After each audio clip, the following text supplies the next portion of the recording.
Hello, this is the fourth episode of the Southern Nature Art Exhibition interviews. I'm here with Martin Rumary. Hello, Martin. Hello. Why don't you introduce yourself? What medium do you work in? How long have you been doing art for a living? That sort of stuff. Well, I looked it up this morning, and I did painting as a little kid, and then I took it up again in 1974. So some time ago, which is when I sold my. Yeah. Awesome. And where am I calling you from today? Where do you find yourself? I live in Radstock, which is a small town about 10 miles south of Bath in Somerset. Lovely. Or as they've recalled it now, North Somerset, I think. Great divide. So tell me your story. Like, where did your love of art begin? Obviously, you do art for a living now, but where did that really start? And how, I suppose, as well? Well, my story is when I was 7, my parents moved from London to the middle of nowhere in the Mendip Hills in Somerset. And the house we lived in had no road to it. It had the electric light was run by a generator, so we often had oil lamps to go to bed. And so there was no television. We had a television, but it wouldn't work. So the only thing to do was to go wandering around the fields, because we were half a mile from the road. You had to drive across the field. So went wandering around the fields looking at nature and stuff like that. And I can remember, because I really like this, my aunt gave me a book of birds, and a cousin, an elderly cousin, gave me a pair of binoculars. So I went out looking at what was around, and I copied the pictures in the book, and then eventually decided I'd sketch some of my own, and that's how I got into it. And I did it for a while. Then when I went to work, I didn't do it. I did what teenagers did in those days. And then I took it up again when I got married. And I looked it up. The first picture I sold was in 1974, so some time ago. And obviously, how's your style developed in that time? Because you obviously you can't just stood still in that. They must have been learning and developing new ways of working. Yeah, I mean, I sort of first of all, I used to copy the pictures in the book. That's what you do, and then eventually I decided I'd sketch some of my own. And all of my, some people go out taking photographs and copying the photographs. I tend to do it from sketching from memory and observations, because people say, "Oh, sketching birds in the field." That's not easy, a pair of binoculars trying something that's hopping around. So I tend to do it from memory, and I often sit down and do a bit of sketching, and then a load of it never gets used, and that's how I do it now. A lot of it ends up in your walls, by the things. It got sketchbooks with loads of stuff through, and sometimes I look through a sketchbook and I say, "Oh, I haven't used that one," and then I think, because it's when you do a picture of a bird, there's so many birds similar shape and that, and you kind of think, have I done that attitude the way they're posed before? So you have a look at it, and then you think, no, if I move it that way and this way, so it looks a little bit different. But Sure. Yeah. How would you describe what makes your paintings distinctive? What makes them stand out from everyone else's? I tend to do very dark backgrounds. I love dark undergrowth, my dark side. I like dark undergrowth and and little sort of corners. Some people do, like. So I tend to paint, or I paint on green board, because that gives me the overall colour that a lot of the backgrounds will be. So I tend to do lots of birds in the undergrowth. Occasionally I do some with sky in it, but that's not very common. Okay, I see. Do you have a look at some of your pieces? I've got some of them I can share to screen. So yeah. There we go. That should do it. There we go. Got this pheasant here. You can see it all right. Yes, I can. Yes. That was one I finished but I hadn't a while ago, and I was sorting through some stuff, and I thought, no, I'd add something to it. So I added a few more leaves in the foreground. Otherwise, I felt that your eye followed the tail out the picture the wrong way, when the focal point is usually the bird's head. But I like, as you can see, a lot of dead wood. That's supposed to be a pile of tumble down rocks from a stone wall. And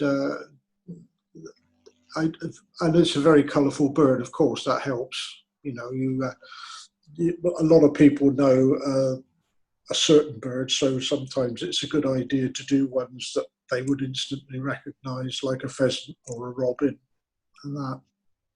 But I also spend a lot of time painting leaves. I have said I'm more of a leaf painter who sticks a bird in the picture, rather than a bird painter who puts a leaf in the picture. Yeah. He's got a real attitude though, hasn't he? That hasn't he? He's looking straight at us. It's brilliant. Yes, yeah. I mean, pheasants do have attitude, but I don't think a male pheasant does much than strut around and look important. Yeah. Yeah, it's they're very very. And invariably, I have done one with a couple of pheasants, and you tend to put the male at the top, looking self-important, and the females sort of, you know, lower down in the picture. Sure. You've also got this one, which I don't know what bird this is, and my dad would not be happy with me because he loves this bird. It's a long-tailed. It's a long-tailed tit. Of course it is. Yeah. Yeah. If it wasn't for the tail, I think it would be the smallest bird in Britain. Its tail is about half its length. With this one earlier this year, I saw opposite where my son lives, there were a load of catkins out on the trees, and I thought, oh, that'd be a good idea to paint. That'd be nice. And they took an awful long time to paint the catkins. Everyone, yeah, the detail. You're trying to hint at the detail without making it too detailed and detract from the focal point of the picture, which is obviously the bird's head. And as you can see, I got the dark green background to give it depth, and then it's a case of adding in trying to organise the catkins so none of them look in a straight line, so they go up and down in a wavy sort of fashion. You know, your eye doesn't have straight lines. Yeah, cool. And that's one of my smaller ones, about 9.5 inches by 4.5. That is. Lovely. I think it's sort of going into your career again. What would you say has been your greatest achievement in the sort of almost 50 years you've been selling art? What's your greatest? What are you most proud of in that time? I've had to think hard about that, and I think really the first one I ever sold. Yeah.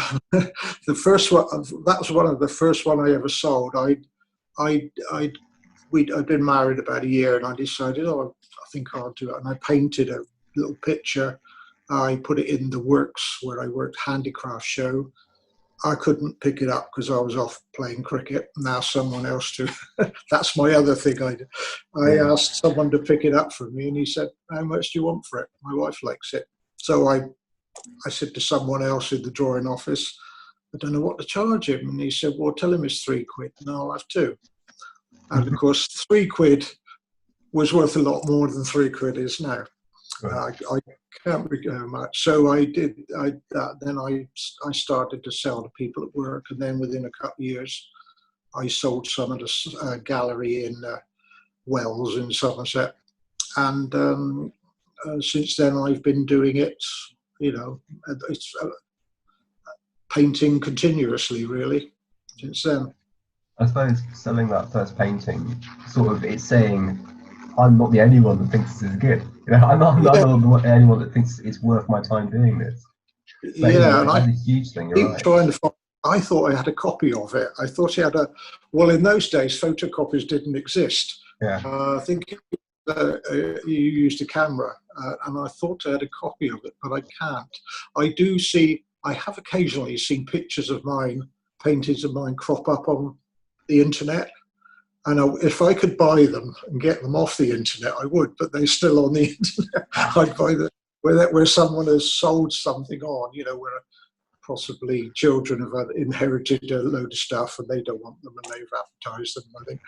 I think I'd like to buy that one. That wasn't one of my best, even for them, But yeah, but obviously you've been the artist in residence at Nature and Art, which is a very special gallery. Yeah.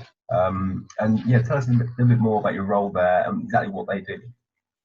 Well, Nature and Art is a very nice gallery just north of Gloucester that it has exhibitions. Some are more continuous, other ones are like a month or two. But every week of the year they have an artist in residence in the studio. Sometimes they have two because they've got another small room. So it's not a job I'm there for. I've had a spell. You tend to get asked to do it a couple of years, then they leave you out because they like to rotate it a bit. But it's a very nice place to be. Quite a few of the members of the Southern Nature Arts have been there as artists in residence, and it's a lovely studio which they recently rebuilt, and a lot of people come in, watch your work, buy stuff, hopefully, and they put you up for free. And Nature in Art also they do a lot of education there. They have a lot of school parties in with children learning about wildlife and the art related to it, and they have adult classes as well. But I wasn't invited this year, and probably I won't get invited next year because all the people who were invited this year, I would imagine, and couldn't attend, will be asked to do next year. Yeah, this is a shame. And I suppose one thing I haven't asked you is why you choose nature as a subject. Why is it so important to you, and why does it inspire you to capture birds, especially? Well, as I said, nature was because of the environment I ended up in when I came down from London.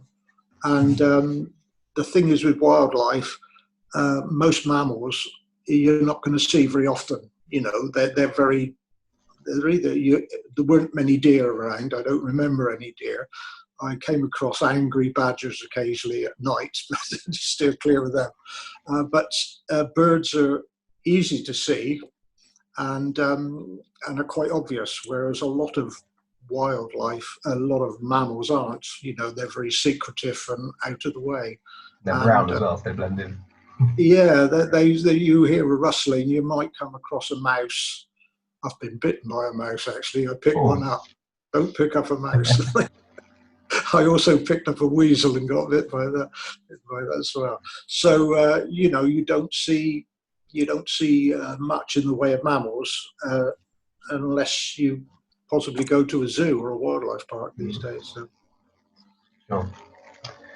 We sort of touched on lockdown earlier, and I suppose I'd like to ask how the sort of last few months has been as an artist. What's changed, or what's stayed the same, or what new opportunities maybe have been for you? Well, both my wife and I. Well, I'm on a pension, so that's guaranteed. She's on a pension, and the job she does is also she's been furloughed, so she's getting most of that. So financially, we don't have a problem. Yeah. We're okay. I've tried to do some painting every day. Unfortunately, I've developed a bit of arthritis, but I'm just putting up with that. So I'm trying to make sure I do something every day. So it hasn't affected me for painting. In fact, I'm getting more time to paint. I can't go out and do much else, or I don't go out and do much else. And so the big problem is there's all the exhibitions that are being cancelled. Yeah. So there's nowhere to show them, but actually all of them are having an online gallery. So they're out there, and there is a local gallery to me, of which it's a joint, it's a collective of artists, and that has recently reopened, and so I was able to take some stuff down there. so I might be able to get out a few bits out there now. In fact, I'm painting far more than I sell at the moment. I paint very quickly. I do.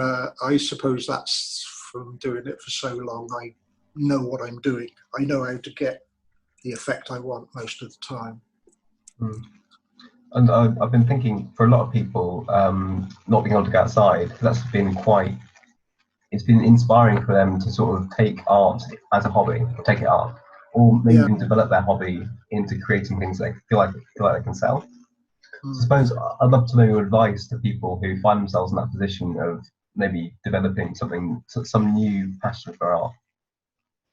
I sort of, because I've heard this, people say, oh, it must be wonderful to have that gift, as though you've been given this gift, which would be nice, but I convinced it's all practice. It's the same with everything.